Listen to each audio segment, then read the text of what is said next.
Welcome back to another episode of The Actor's Room. My name's Jeff Tarowski, and this episode is titled The Corey Haim Situation. And we'll get into this right after my little setup in The Actor's Room. I hope you enjoy this show.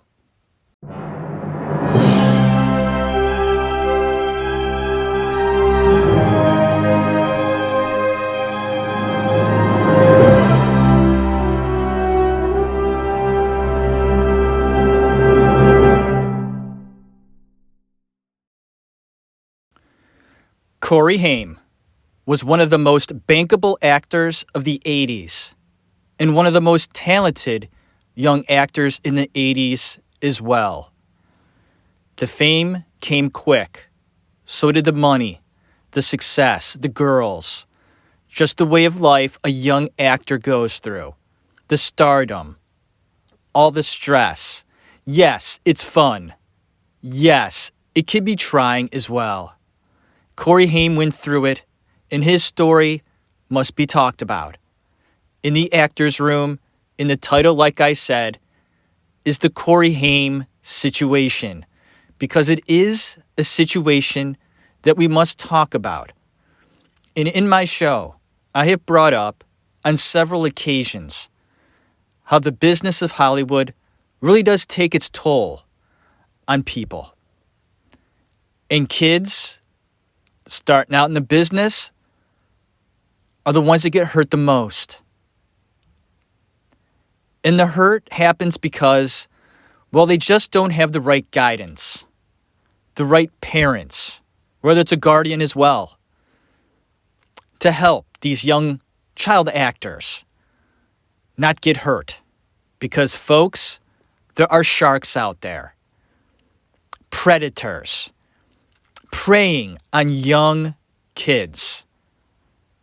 And they do. And Corey Haim is a great example of what can go wrong in a child star.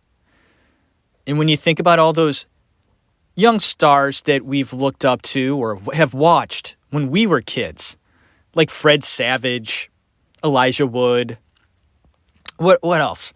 What other child stars? Drew Barrymore. I mean, there's a lot of them, actually. And you think, well, most of them turn out okay. Some don't. Most of them go through a lot of bullshit. Alyssa Milano, right? Ralph Macchio. There were some like Tom Cruise, although not very young. I guess he's a bad example, but, he was a teenager. But I'm talking about ones that start off when they're younger than, say, 13. It's a lot of pressure on a kid. So that's what we're going to talk about this week in the actor's room. And I have to apologize for my shows not coming out like they usually do. I've been kind of going through it here in Quarantineville with this whole coronavirus. It's kind of gotten to me. I'm not as motivated to do certain things, or I am more motivated to do other things. For some reason, with this show, I have found it difficult to do research. It hasn't been hard to watch films. I've been watching a lot of films, a lot of shows, docs, things like that. But concentrating on one person has been hard for me to do during this whole time period. I just can't find myself concentrating on one actor. Plus, I have been getting great response from my docs. Folks, the show might be changing. I am getting a lot of reaction from the episode I did about there's something wrong with Aunt Diane. It's incredible. It's the most reactionary show I've ever done by far. Even more than River Phoenix. It's amazing to me how that story has been so popular. My opinion on it has been agreed with by a lot of people, and it's such a compliment. So I'm really encouraged to do more docs because that's what seems to be popular. People are looking to learn more about docs or just what other people feel about documentaries. You watch a doc and you think, well, I wonder if other people feel the same way I do. Or if it's a mystery, you want to learn more about the doc. So you listen to podcasts or shows and you find out more about them. So great. More docs coming at you. And hey, I'm fine with that. Docs, I could do them every show. And a while back, I thought about doing that. But for now, we're just going to have a mixture of docs, shows, films, actors, actresses, and whatnot. And there you go. All right. Trying to think if there's anything else out there I could bring up while I'm on. Got everything on the table. Just maybe kind of excited that things are opening up here in Ohio. I was driving around today. Restaurants are opening. There's people going into restaurants. Just little shops reopening. It makes me so happy to see it. And God bless them. Those little businesses that survive this, that's great. And I hope there's a lot of them. We predicted that a lot of them probably won't make it. But we could be wrong. These people hung in there. And the lockdown, hopefully not being too long for most. And people will be able to go back to their regular lives soon enough. And it's my opinion that this damn virus, this fucking piece of shit virus, and I'm almost at the point now, I don't even care how it started. Viruses are viruses, whether it was man-made or not. It got out. It's doing its fucking damage. There's not so much we can do about it. I mean, there's hiding away almost doesn't stop it. It's still there. And this fucking thing, please don't place blame on anyone or any group of people about this, okay? And say, oh, shame on them, or shame on that person, or shame on these group of people for what happened. They're killing all of these other people. No, the virus is killing all these people. It hurts me to hear media blaming people for this. It makes no sense to me. And I try not to listen to the news, but sometimes I just can't help myself. But it really does anger me hearing people blaming others for this thing and the choices that others have made, politicians, whatever, health officials. But we didn't know. And I think they did the best they could with the situation they had and the information that they had at that time. And the least we can do is just be there for people. Support one another. Is it so hard to reach out and support people? And people are going to make mistakes. With these viruses, sometimes we just don't have the right information. We're doing the best we can. So it's great to see things opening up. And I hope that that's happening where you are. Okay, I'm going to jump off the soapbox that I put myself on there. It's my show, and I'm going to do that sometimes. You may not agree with me. Okay, you might be one of those people that are pointing fingers at others. And I hope that's not you. You're better than that. Okay, this virus is the enemy, not people. Okay, people want to go out and live their lives. Don't put them down for going out and wanting to continue their life. Freedom. Okay? That's their choice. They're not randomly killing people because they're going out and possibly spreading this virus. So, love, peace, happiness, right? Togetherness, working together. Okay? We've been quarantined too long. It's time to now get back. And we are slowly. But wow, yeah. Soapbox off. or I'm gonna take my soapbox and I'm gonna put it all the way over there for now. Right. You know, because hey, this virus has been a part of our lives now for a few months, longer than that, and sometimes you just gotta let it out. I put the soapbox over here. Over here. Okay. Anyway. Okay. I did this show like a month ago. And I've listened to it a few times thinking, should I put this out? So I listened to it again last night. because I was going to put it out. I'm like, I'm just going to put it out. It's not the best show I've ever done. It's not the worst show I've ever done. But I heard a mistake I made the last time I listened to it. And I said, I can't put this out. So here I am, redoing my Corey Haim situation episode. At the age of 38, Mr. Corey Haim passed. Now, on the death certificate, it says that he died of pneumonia. And that might be true. But there are other factors that played into his death. One of them was he did have an enlarged heart, a weak heart, and he did for most of his life. But the main reason why Mr. Corey Haim passed at the age of 38 of pneumonia is because he abused his body. And he abused it in the way of using painkillers. This was a choice that young Mr. Haim made, young in his life, about taking pain relievers, prescription drugs. I'm not talking about Motrin, not talking about Tylenol. This young man was taking an excessive amount of prescription drugs. And why? Well, because the young man had a lot of pain in him, in his soul, in his being, psychologically, emotionally. The little guy just couldn't take what was happening to him. Being young in the business of Hollywood. He was abused by people in the business. And he wasn't the only one. But Corey Haim was one of the young actors that was hurt at the hands of older people. And like I said, a prime example of a child star gone wrong, a child star gone astray. And I'm going to point fingers because the information I've gotten and the research I've done on Corey Haim tells me that he didn't have the right guidance.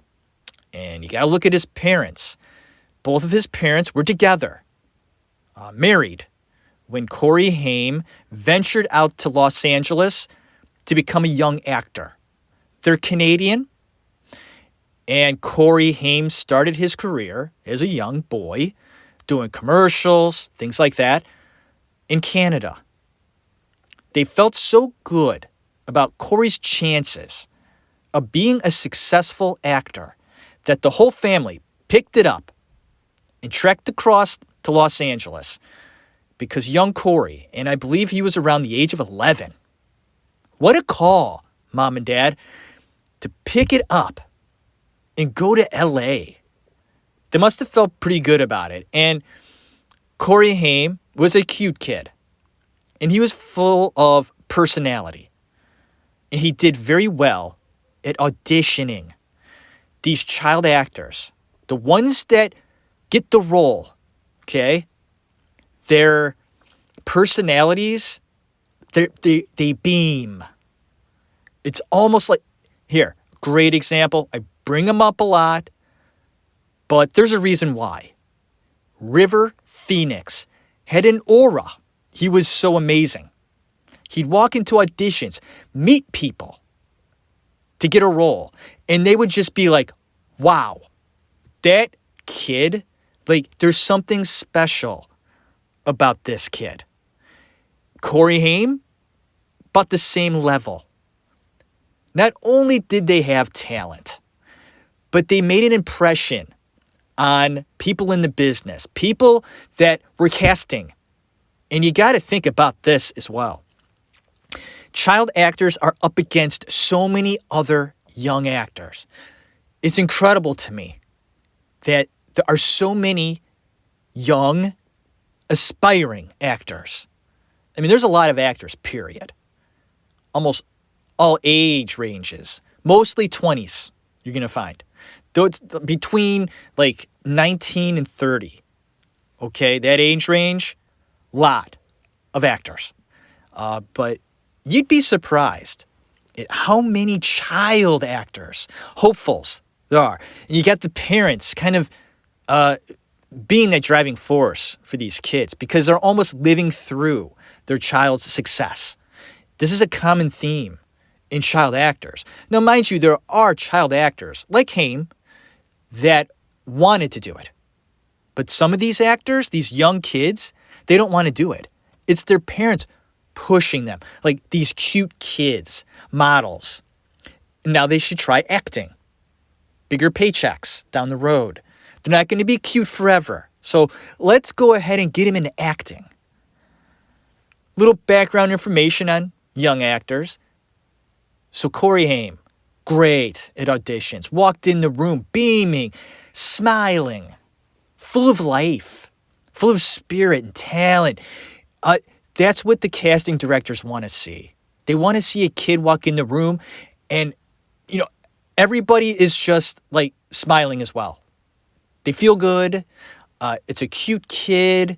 They're inviting and they're going to bring something to the screen or project positive. Well, Corey Haim was seeping through the pores with this ability, this talent. And his parents were so confident in this that they decided the whole family moved out there. It wasn't like Corey Haim at the age of 17. Like his dad drove him out to LA, gave his son a pat on the back, $500, a place to stay, and good luck, kid. No, it's a whole family. It's a family decision here. He had a sister, an older sister, and the mom and dad. So 4 people in the family. I mean, this is affecting everybody's lives, just not Corey. The whole family. I think that's important in this story. So now you got the whole family in LA. Young Corey, I believe his sister was about maybe 2 years older, and mom and dad. Corey's doing good. They made the right call, right? Corey's getting work, and he's getting work right away. Commercials, yes. TV shows, yes. Films, yes. And before he knew it, Corey Haim got the starring role in a film called Lucas. He was 13. And it just amazes me that here you got this kid, right? 13 years old. 13. Do you remember when you were 13? I remember when I was 13. I mean, impressionable age. 13, you are right around where things start to really change in your world. You know what I mean? And I don't know. It's a very exciting time. But you don't know who you are yet. You are far from realizing or identifying who you are as a person. You're still searching, man. You're looking around. You need help. I know I did. 13, yeah. A lot going on inside. A lot of emotion. A lot of questions about who you are. And just needing guidance. And you, thinking back to when you were 13, could you have been starring in a movie? Getting all this adulation. Corey Haim had his own trailer, folks. He had adults getting him coffee, tea, juice, Slurpees, whatever he wanted. 13. People doing things for you, telling you how wonderful you are. And by the way, Corey Haim was wonderful as an actor. The film role in Lucas, he played Lucas. So yeah, that was his movie. Starring role. And so good that I believe that he was considered for an Academy Award. That good. 13-year-old. Not bad. Guess who else was in that film? Good old Charlie Sheen. And we talked about Charlie Sheen a few times. And this was the film where accusations came up, rumors as well, about Corey Haim and Sheen's relationship on the film between takes. And it's been rumored that Sheen hurt Haim during that film. Charlie Sheen was 19 at the time. Haim was 13. So big age difference.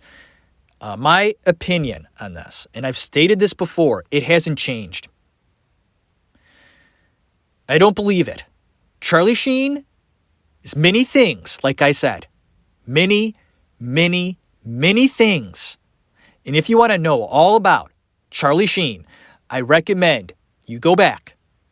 In my shows, I dedicate 2 episodes to that young, innocent, holy, just good man. I'm being sarcastic. I like Charlie Sheen as an actor. I think he's very talented in both comedy and drama. Mostly comedy, but he could do drama as well. Charlie Sheen, very talented. Likeable as an actor. As a person, not so much. And if you listen to my episodes back in the day, you'll see why. But Charlie also was sort of like a child star. Now, mind you, he wasn't acting at a very early age like Haim. But Charlie Sheen grew up in an acting family. I mean, his dad was Martin Sheen, one of the biggest actors of that time.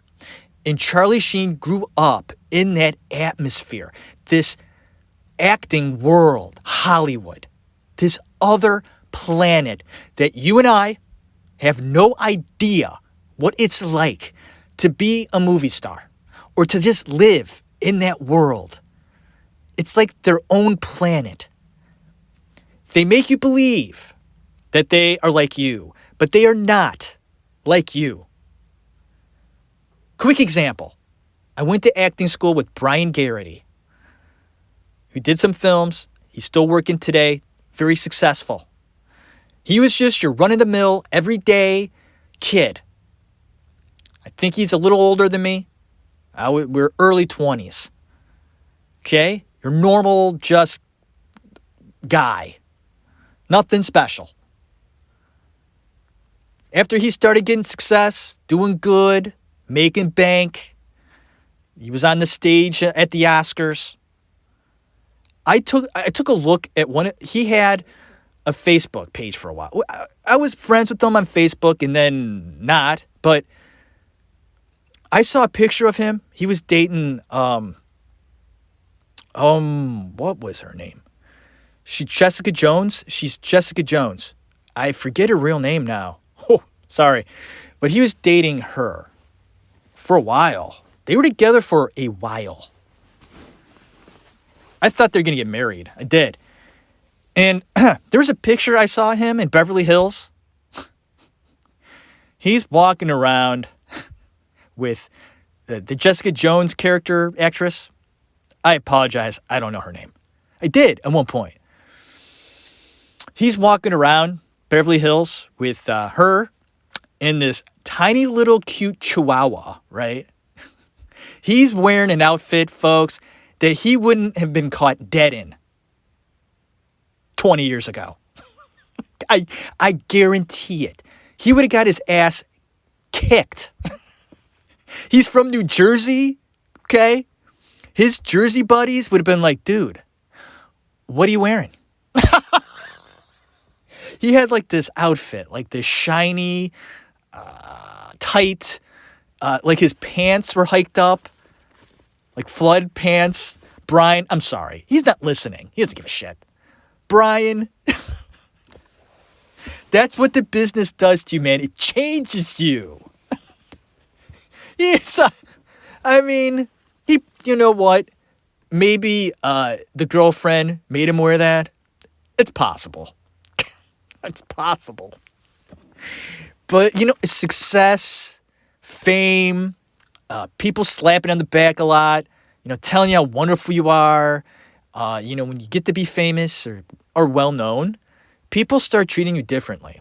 And in that process, you now change. That is inevitable. And with Corey Haim, that happened, man. He changed. Even as a kid, especially as a kid. He changed. When people are telling you, you're great, what would you like? Can I get you anything? Mr. Haim, is there anything I could do for you? And he says it And they do it for him. I mean, that's got to do something to you. It makes you feel important. And as cute as he was as well, he was very popular with the ladies. My research tells me this. And the girls loved him. I mean, he went out with Alyssa Milano for a while.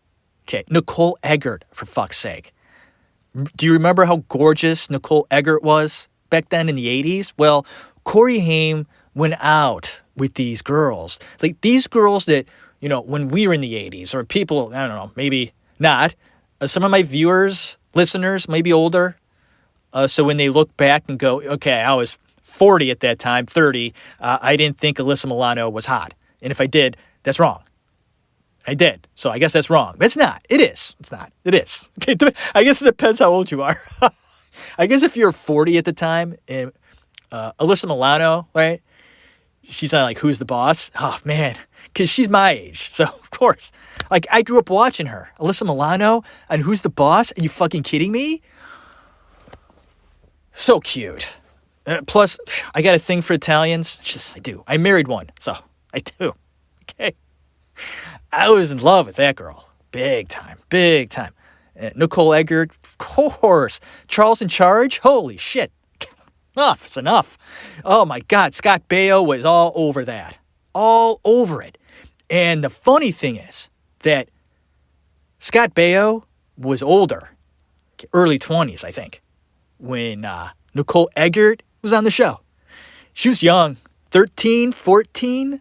He's messing around with her. Hey-o.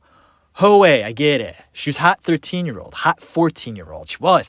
Some of these girls don't look their age. But if they're 13, you don't touch. Brah. Just because she's advancing and developing a little faster than, say, Susie Q down the street, doesn't mean you go there. I'm sure it's tempting, Scott. And it was. And he did. He went there. Because Nicole Eggert, I know her a little bit. Not much. A little bit. Says that, yeah, she was too young for him. And he overstepped his bounds. Now, that's a fact. And she's coming out with the allegations against Mr. Scotty Baio. Chachi. Yo, Chachi. And I hear he's kind of a dick. Cocky guy, Scott Baio. Just little inside information in the business. Scott Baio ain't that nice of a guy. He might be now. But back then, in his 20s and 30s, he was a dick. A major douchebag. He came up in the business too. Handsome, right? I'm sure girls all over him all the time. He can have any girl he wants, right? Yeah, gets ya. I mean, you think of kids in your high school that had their heads in the clouds, like the good-looking guys, the football players, always getting the girl, right? Cocky. Full of themselves, right? And they weren't even movie stars. Can you imagine that in a higher level, bigger stage? Like the world stage. Not just a high school stage, but the world. Corey Haim. People knew who he was. It's got to do something to you. And impressionable as he was back then, at the age of 13, he allowed himself to be taken advantage of. And when I say that, I mean that. He allowed himself to be taken advantage of because he felt that was the thing to do. People in the business told Corey Haim that that's just the way it is in Hollywood. For some, that might be true. But does that make it right? No. That's the way it is, right? And Corey Haim was told this. And he participated. Young, impressionable, sharks, doing what they do best. Hunt, be predators. These are dangerous people, but they exist, and they do damage. And that's because the guidance wasn't there for this young boy. Mom and Dad, where were you? Mom? Dad? You got to be paying close attention to your kids, especially in that situation. You got all these people around, okay? And how can you let your son be hurt like that? He's 13, 14, and like these things are happening to him and you don't know about it? Either A, you're stupid, or B, you don't give a shit, or C, you do know but feel that's just the way it is, and if you make a ruckus about it, it'll hurt your son's career. God, I hope it's not C, because if it's C, that'll put me in a level of angriness. But I know that also goes on as well. Parents turning a blind eye to abuse of their children in order to gain acceptance into the club of Hollywood, the club of success. Why try to ruin that? Because Haim was hurt. In a bad way, too. I heard that because he was so impressionable and for reasons that I couldn't pinpoint, for a fact that Corey Haim was bisexual, because it plays into this in a way. You would hate to see, I'm just making an example here. Say a 13-year-old Corey Haim was being seduced by a 40-year-old woman. Okay? Still wrong. Very, very wrong. Weird, right? And you try to look at it that way and go, whoa, yeah. But he was being seduced by men. And he did these things. Kind of willfully. I don't want to say Corey Haim went into these abuses with a smile on his face. Of course not. But people telling him that that's just the way it is, it made him feel that it is just the way it goes. This is so messed up because I don't want you to take what I'm telling you and like that's fact, because it's not true. It's only going by my research, what I've heard, and so on. Bottom line, a child being put into these situations is wrong.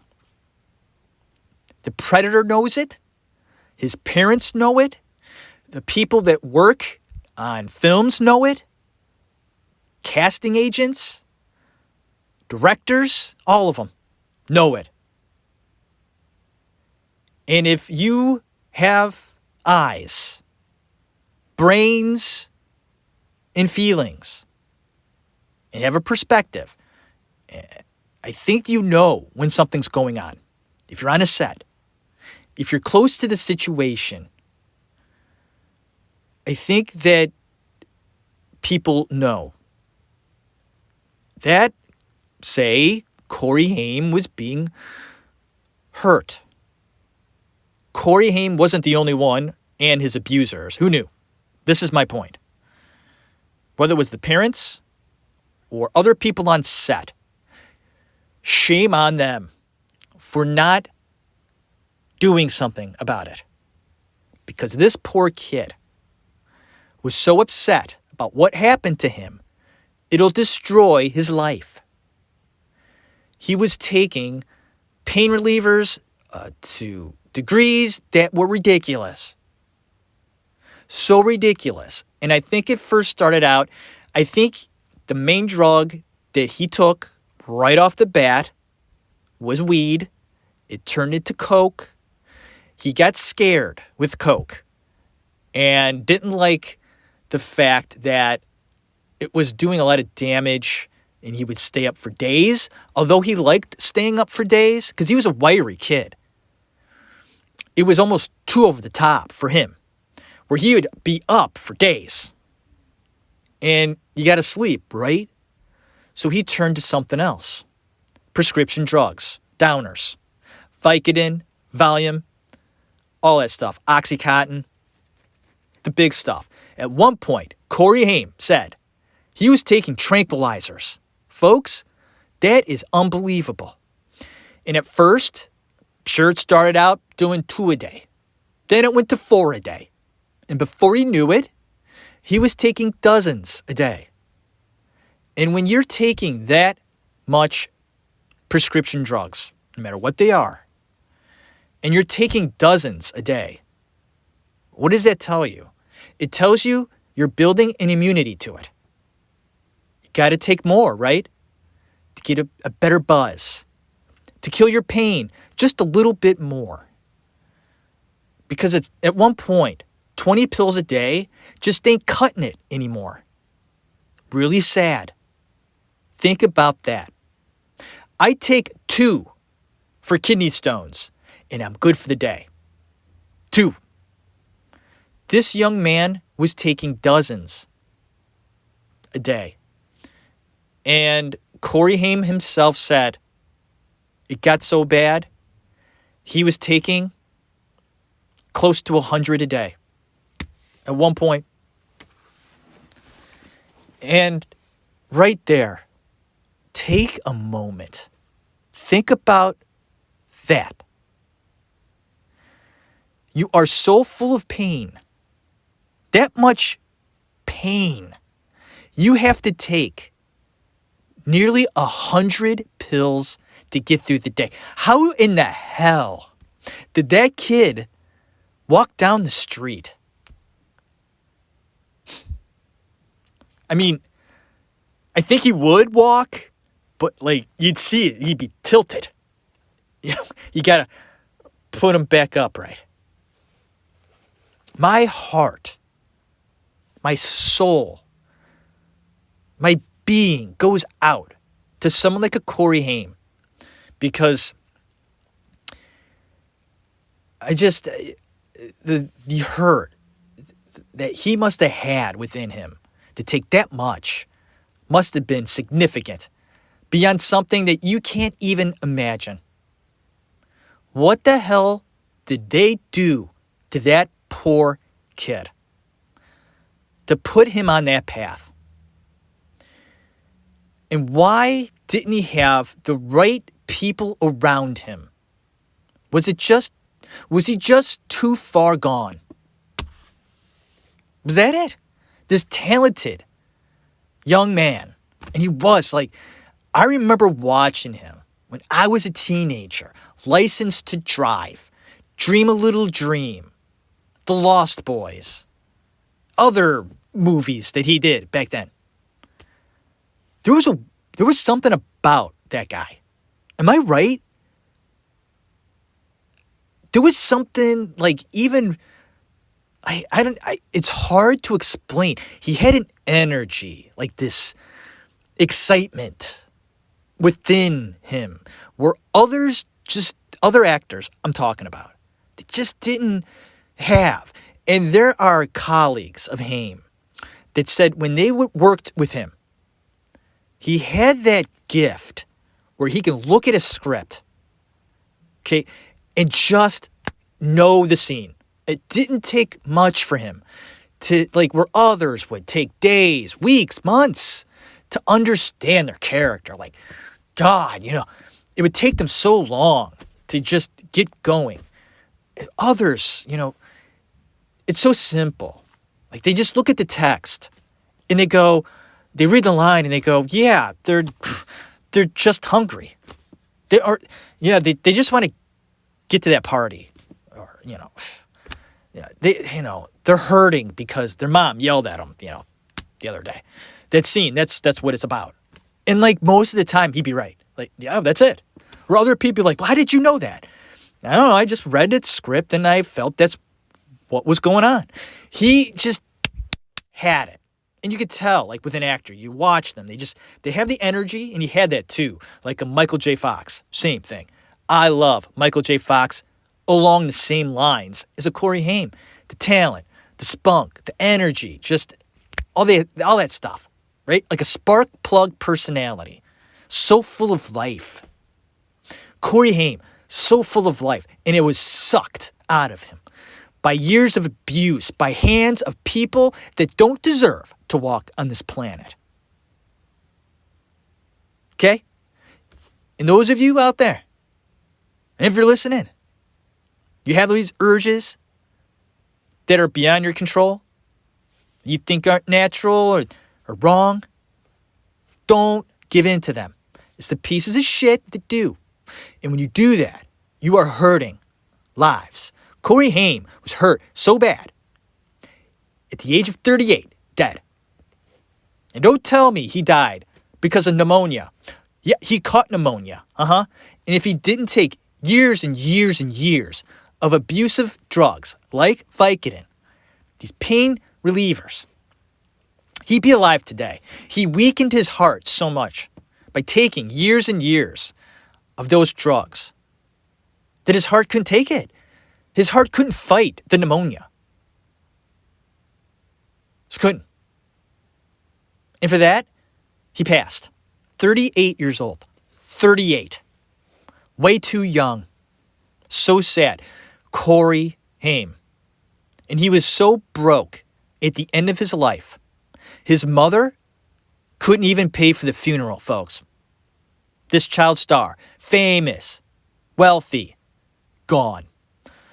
He was so addicted to pain relievers that people didn't want to work with him anymore.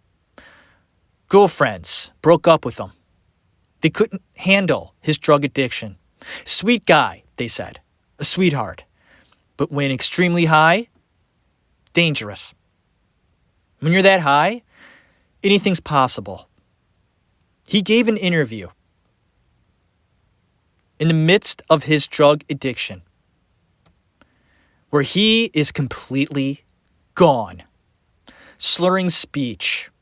And he just talked like this, and the billboard was, and yeah, it was great. Folks, I'm not kidding. That's how he sounded. They aired that. Okay, shame on you. People that gave the interview, the company that produced it, and the person that okayed it to put it on the air. What is wrong with you? Corey Haim, and you can go on YouTube and watch this. Put in Corey Haim slurred speech interview. You can find it. And he's doing just that. You know, when you're really drunk or just numb. Talk like, yeah, that. That was Corey Haim in this interview. Why air that? I mean, what's wrong with you? Corey was obviously not well. As soon as he sat down to do that interview, and you heard him talking that way, you say, okay, Corey, you're not feeling well. Go home, get some rest. We can do this next week when you're sober. How dare they do that? What is really going on? Like, ratings, right? They're thinking, wow, this kid's high as a kite. Can't wait to put this out there. Shame on you people. What is wrong with you? This is the sort of thing that Corey Haim had to deal with in the midst of his addiction. It was out of his control. He lost close people to him. Girlfriends, like I said. Roles that passed him by because he was too high to work with. He was so hard up for cash. He would go into those stores that sell off things, right? You go in there with your watch to get some cash. That's what he was doing at one point, to score drugs. He was practically homeless. And I want to, before, this has been an interesting episode. I hope you don't hate me. I hope I'm filling you with information that is somewhat interesting and intriguing and, I don't know, during our quarantine time to keep you, your mind off of other shit going on, right? Before I end this episode of the Corey Haim situation, got to talk about, for a brief moment, I don't want to talk about him for long, okay? Corey Feldman. I don't want to talk about him for long because I'll get angry. And you know, even though it makes for a good show, me getting angry, I'll take my little soapbox I put over here, I'll bring it back, and I'll throw it. I'll break it. Corey Feldman and Corey Haim, the two Coreys, you know, doing a lot of films together, buddies, right? And they were, for the most part. But later on down the line, I learned that Corey Feldman was very jealous. And when I say very, I mean to a sickening, disturbing, and outrageous degree of Corey Haim. Feldman was downright jealous of Haim. From the very start, Haim would get roles that Feldman wanted. Bing, bong. Jealousy in the business, it exists. And although it looked like those two just were buddies, the best buddies ever, oh, the two Coreys, look at how cute they are together. Corey Haim, I don't think cared for Feldman that much. I don't. I think he did at one point, you know, in the middle of their success, doing films together. They just working well with one another. And they did. But later on, when they did that reality show, was it called The Two Coreys? Do you remember that? Did you watch it? And if you haven't, go back, watch it. It was scripted. Most of it was scripted. Ladies and gentlemen, most of it was scripted. Guess who was a producer of that show and was involved in writing it? Corey Feldman. And if you remember, all they pretty much did was rip a new one into Corey Haim with bringing up his drug addiction and all of his problems. And at that time, Corey was doing the best he could, and I'm just talking about Haim. He was doing the best he could to straighten himself out, not taking an extravagant amount of drugs. He was taking a little bit. And although Corey Haim might have said he was clean for an extended period of time, he wasn't. He was ridiculously addicted to drugs, mostly pills. And although he said he was sober, he was still taking shit. Whether it was over the counter, prescribed or not. The young man always had something in his system. Corey Feldman, you son of a bitch. Okay? Uses Corey Haim to gain something.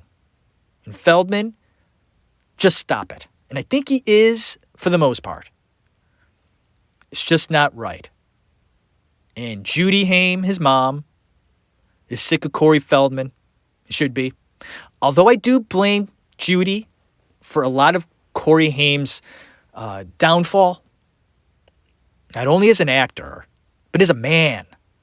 Like, she didn't guide him in the right way as a mom. The mom and dad got divorced eventually during Haim's career. It was just too much for their marriage. And I get it. Judy really did like the Hollywood scene. She liked it. Where Corey's dad really didn't. It just wasn't him. And I think Corey Haim's mom, Judy, really did. She bought in to that lifestyle. It's easy to be addicted to it, to be lured in to that business, being around famous people, going to parties, just getting in to certain things makes you feel special. And she was feeling special about having a son that was famous. So mom and dad split, and mom had to sort of take care of Corey on her own. It didn't do a very good job. And let people like high executives, grips, stagehands, agents, casting directors, possibly, abuse her son. And other people like Corey Feldman as well. Not sexually, but in other ways. The business of show. And showing you just how the business can destroy a young talent. A young man. Mr. Corey Haim,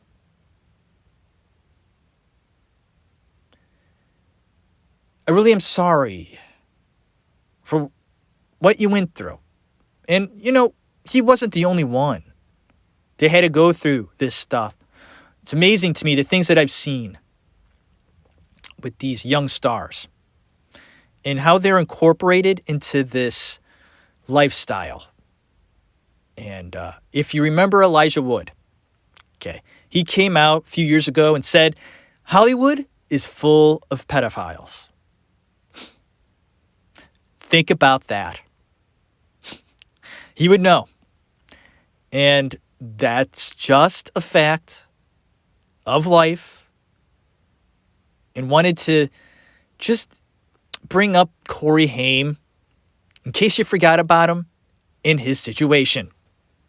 Thank you for listening to the Actors Room, shedding a light on the business of show. And there you go. Next week, I'll be doing a doc. It's already in the books. I've recorded it already. Maybe I'll redo it. Maybe not. But I'm doing another doc. I hope you like it. So, go out tonight. Oh, shit. You could go out tonight. Get in the car. Go for a drive. That's what we did. We went out. We picked up a pool for our kids. We got them a pool. They're going to be swimming in the backyard this summer. Going to do that. Going to put up that pool, hopefully within the next week. And we just went out, drove around. We took the long way home. It's a beautiful day. I even sat outside on my porch today and just laid on my furniture, my outside furniture. And I got a front porch, really great front porch. And I just sat out there. I enjoyed the day. I sat out there for like 3 hours. I was listening to my shows that I like. I was listening to, what was I listening to? The Bonfire. Dude, those of you who don't know about The Bonfire, they're on Sirius XM radio. The Bonfire. These two comedians, they're hilarious. I'm addicted. I was listening to them, enjoying the day. I hope that you enjoy your day. Things are looking up. I hope things are good for you. So, thank you for supporting the Actors Room. Sorry for the delay of the show coming out. I hope you hung in there. Hang in there with me. I'm hoping to get more shows out in the future, in sufficient time. May God bless you. Have a good one.